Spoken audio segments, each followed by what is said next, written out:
Hi friends, ఈరోజు అయితే ఖైరతాబాద్ అయితే రావడం జరిగింది. ఖైరతాబాద్ వినాయకుని చూడడానికి మెట్రో స్టేషన్ నుంచే క్యూ లైన్ అయితే స్టార్ట్ అవ్వడం జరిగింది. ఇక్కడ నుంచే ఎంట్రీ స్టార్ట్ అవుతుంది. హైటెడ్ మామ, ఓకే ఓకే. వామ్మో, చాలా లైన్ ఉంది, ఫుల్ రష్. అలా సరదాగా కోలాటం ఆడేస్తాను రీలైతే. ఫైనల్గా 2 hours తర్వాత అయితే దర్శనం కంప్లీట్ అయ్యింది. ఒకసారిగా దేవుని చూడగానే ఎంతసేపు వెయిట్ చేసిన కష్టం మొత్తం అస్సలు ఏం అనిపించలేదు. ఖైరతాబాద్ వినాయకుని చూడడానికి వచ్చేటప్పుడు ఓన్ వెహికల్స్ కంటే మెట్రోనే బెస్ట్.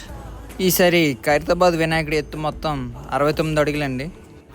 మా ఫ్రెండ్స్ అయితే తెగ ఫోటోలు దిగేస్తున్నారు ఈ మధ్యలో.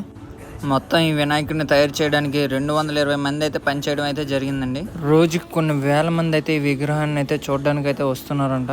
అవునట్టు చెప్పడం మర్చిపోయినాం, ప్రసాదం అయితే మిస్ అవ్వకుండా మరి. అలా దర్శనం కంప్లీట్ చేసుకొని ముందుకు వెళ్తే ఈ పాప ఏమో రోప్ మీద అయితే నడవడం జరుగుతుంది. పొట్ట కోసం కోటి విద్యలని ఇందుగా అంటారేమో. మళ్ళీ ఇంకో మంచి వీడియోతో మళ్ళీ మేము ముందుకు వస్తా. అప్పటి వరకు బాయ్, టాటా.